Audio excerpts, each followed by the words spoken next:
Hello everyone, I'm Teos Marcia and this is an issue I've been thinking about for quite a while now. Do people who buy eggs from factory farms deserve to live? Do people who put everybody in the danger of a pandemic of superbacteria for nothing but their convenience deserve to live? In case there is any confusion, I am not advocating for violence against anybody. This video is just meant to get people to inform themselves and stop actively harming public health with their dietary choices. I understand that most people are either ignorant of the problem or are even mistaken about it. I assume most people wrongly believe that most antibiotics today are used for humans and that superbacteria primarily come from improper use of antibiotics in humans. That is, of course, laughably wrong. I assume also that many people are mistaken about the problem in another way, like I was until about a year ago. Namely, I think that many people understand that around 80% of antibiotics these days are used in the animal agriculture, but they are assuming that most of it goes to cows and pigs. So that the best thing we can do to prevent superbacteria is to stop eating meat. That is also disconnected from the reality, as about 70% of antibiotics these days are used in the egg industry. But consider this point. Is this level of ignorance of epidemiology actually excusable in the post-pandemic world? It's said that the ignorance of the law is not an excuse for breaking the law. So why should an extreme ignorance about epidemiology be a valid excuse for buying factory-farmed eggs from a supermarket? A paradox is these days almost everybody is able to participate in discussions about the controversial things in epidemiology.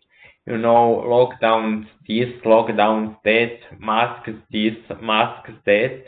Yet the knowledge of even the most basic facts about epidemiology, such as where most antibiotics go to these days, appears to be lacking.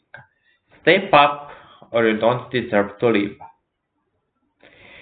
People who follow mainstream media tend to be aware of the problems of virus pandemics, even if it is not at all obvious what you and I, or for that sake, the government, can do about that problem. Banning the meat will, in all likelihood, make things even worse.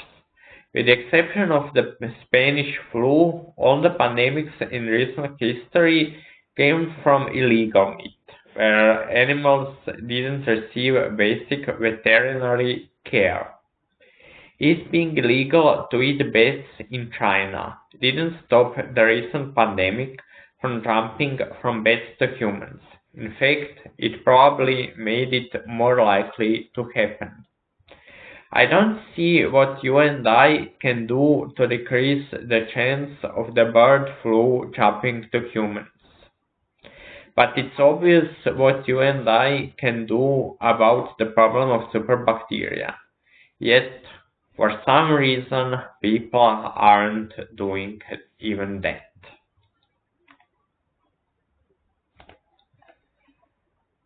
I understand that some people might not be willing to change their behavior in order to counter global warming. You can argue that we don't actually know what will happen in the 21st century society if the Earth gets slightly warmer. But you cannot say that the danger of a superbacteria pandemic is hypothetical, as we have seen what happens in the 21st century society when a pandemic occurs. I understand that some people think that maybe veganism is not the best possible solution to the global problems. I think it is, but I'm open for the discussion about that. What I'm not open for is pretending that the problem of superbacteria caused by the egg industry will somehow disappear if only we ignore it. It is not. It is what's called reality. And capitalists also seem to be ignoring the problem of superbacteria. Billions of dollars are being invested into lab-grown meat and fake meat, but to lab-grown eggs and fake eggs, which would actually address the problem of superbacteria, almost no money is being invested into that. Governments are addressing the problem for now, as almost every country has laws regulating the use of antibiotics in the egg industry. But in my opinion, they are not doing nearly enough, and what they are doing might soon change, given that the climate activists are demanding the end of all grazing livestock. End of all grazing livestock, of course, means more factory farming, and therefore more antibiotics given to animals. Climate activists are apparently also ignoring that problem, and I find that reprehensible. Anyway, I was wondering what you guys think about this. Thanks for watching.